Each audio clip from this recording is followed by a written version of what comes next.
Chevre, and in today's video I'm going to show you how we salt our soft ripened cheeses. It is a surface salted cheese. We've been making cheese for 17 years commercially now, and I have been doing most of the salting for quite some time. So I have tried to simplify it as much as possible.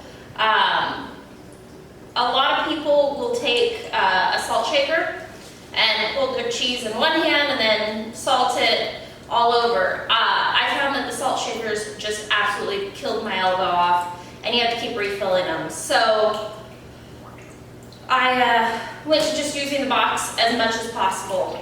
We use Morton's coarse kosher salt. We like the size of it, and we can get it at our local restaurant supply store.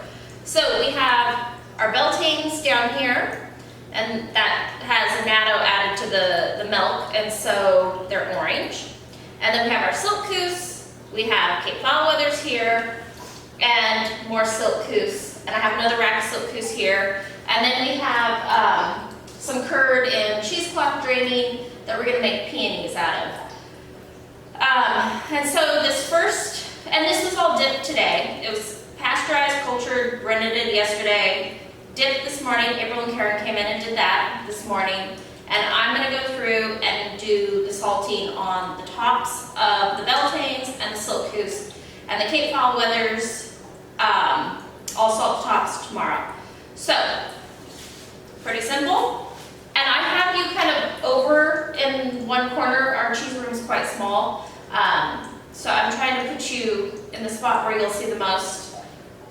So hopefully you can see it. But anyway, I just go through and lightly sprinkle a layer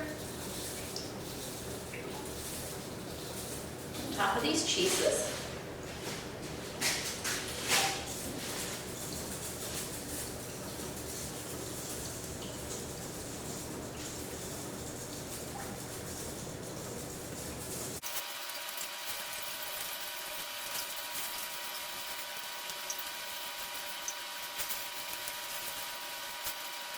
Okay, so it's as simple as that for the first day.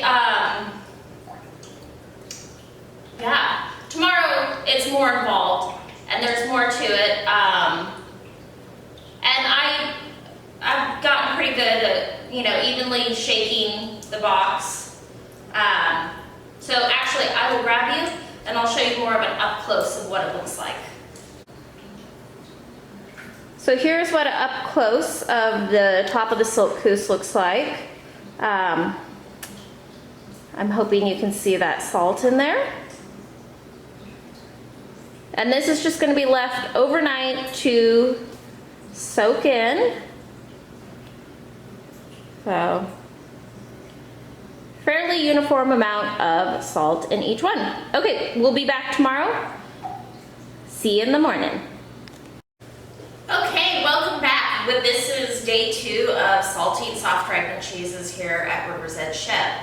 Now, the first thing I am going to do, one thing is when it comes to this part, I take saran wrap and fold it and wrap it around the box of salt so that my gloves stay clean and I'm not handling the box. So the first thing I do is go through and pick off any little bits of curd that are on the rims of the forms, because we don't want to waste any of the cheese. And now I just start flipping all of the silk goose.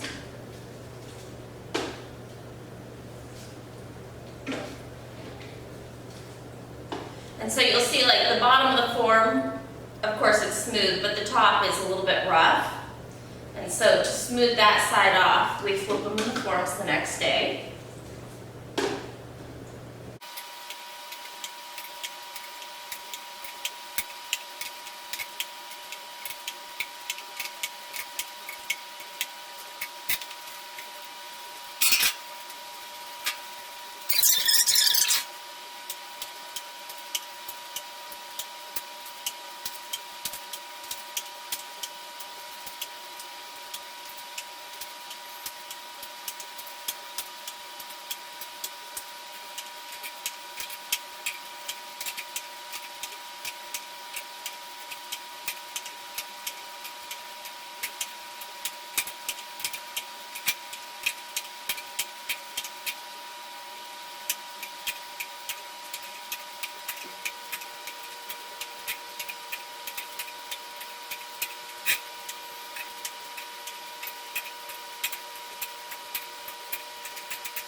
salting the bottom side that's now on the top, so the salt can sit there and spend another 24 hours. Well, it's been less than 12 hours for the first set, but then these will be taken out of their forms tomorrow, the silk goose will, and so this will give them 24 hours for the salt to penetrate down into the cheese.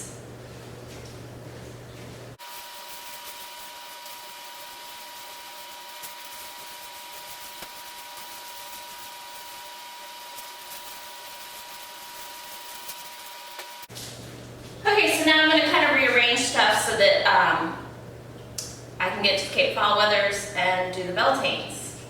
Okay, so I have fresh gloves. Anytime I touch anything that is not just the cheese or my saran wrapped box of salt, I always change my gloves. So, next step is there is some curd on in between these forms. So what I do is I go along and I take that,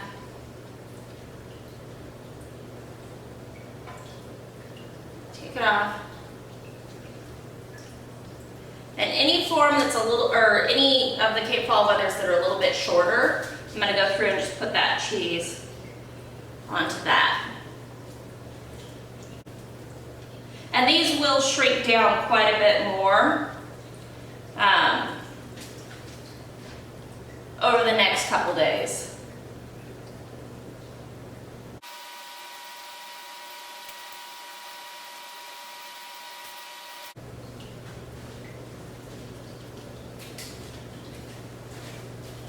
So I have my trays here, and these have been bleached, so they're nice and clean.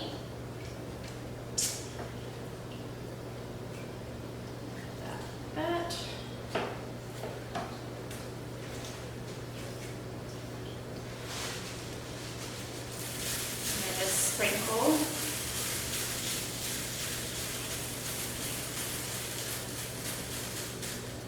A thin layer of salt.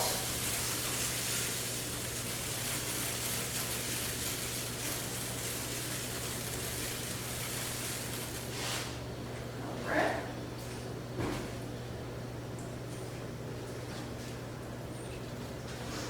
And I'm going to start down here.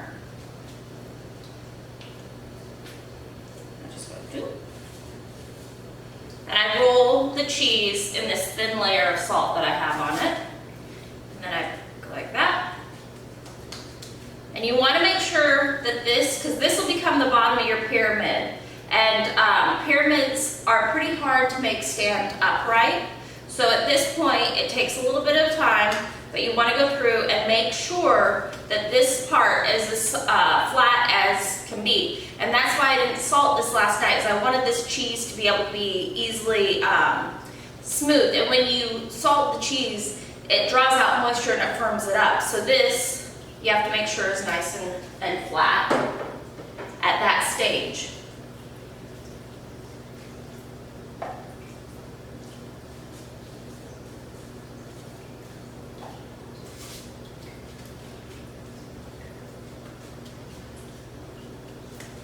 And like this is completely full to the top right now, which makes it kind of easy for flattening.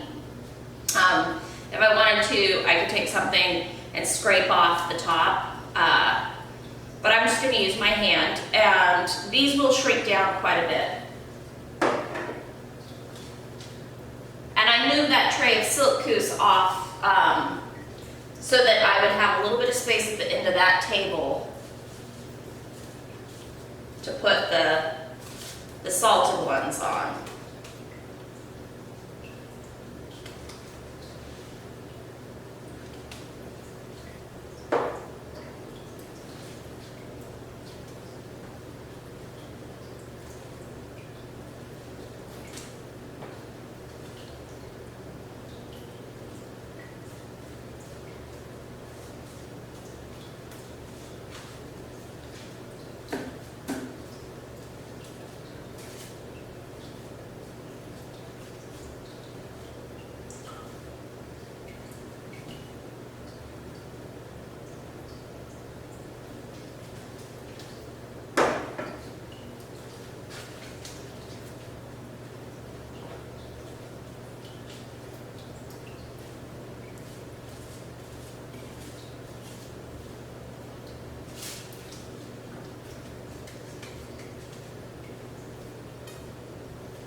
so now that I've cleared just one row of these, what I'm gonna do is I'm gonna go through and flip them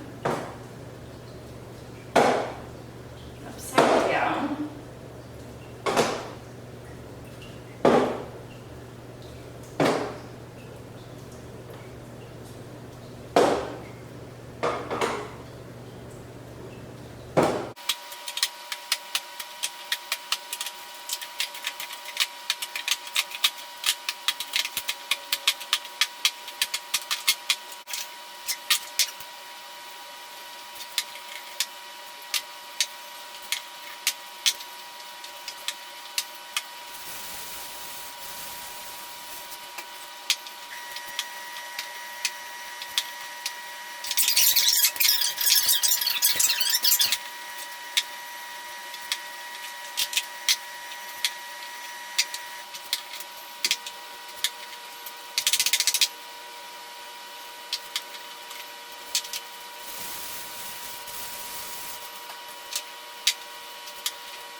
file withers, and now I'm going to move on to the beltanes. And I do the beltanes at the very end because they are orange, and I don't want my other cheeses to get little flecks of orange in them. I mean, it's all the same milk, it's all cultured and renneted at the same time, but it's a visual thing. And people might not know that we make beltanes and understand that a little fleck of cheese can get from one to the other pretty easily.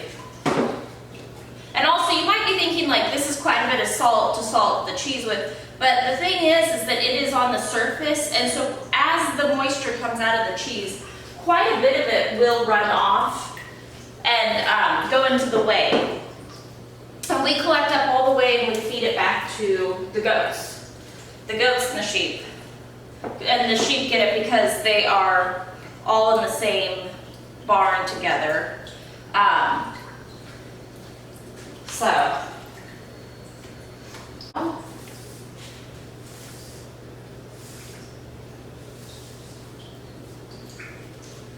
I'm going to do is I'm going to go through and flip over all the beltanes. Now, these logs, they kind of stay stick in the forms a little bit, and I flip them over. If you start whacking on them and trying to knock them out of the forms, you're gonna find they crack and they break in half. So you wanna just let gravity do its job.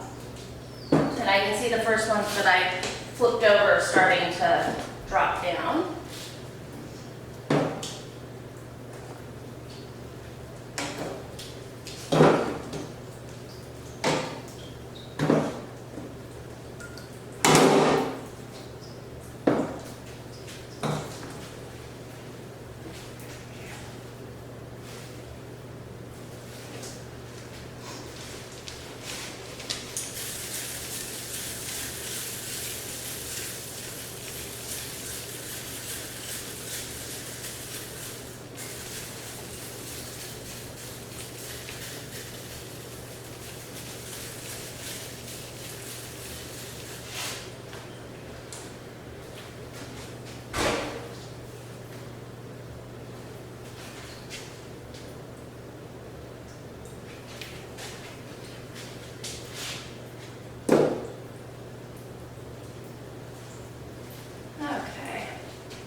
These, I'm just going to roll it. And I've already salted the one end, so then I dab a little salt on the other end, and then you turn it around and flip it upside down and put it back into the form. And this little setup isn't working for me, so I'm going to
belt hang.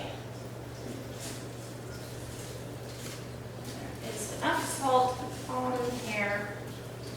That one done. And you can see that the bottoms of the cheese are much firmer than the tops. So, there we go. Just put a very, very thin sprinkling of salt on top of these Cape Paul leathers.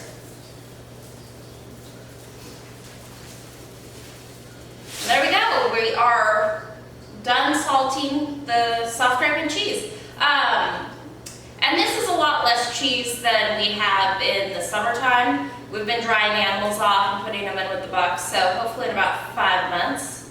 We figure about the end of February we're going to kick off and start having babies, and then shortly after that hopefully we'll have quite a bit more milk. But it's kind of nice to be able to show with a little less cheese how it's done. Anyway, I hope you enjoyed. Thanks for watching.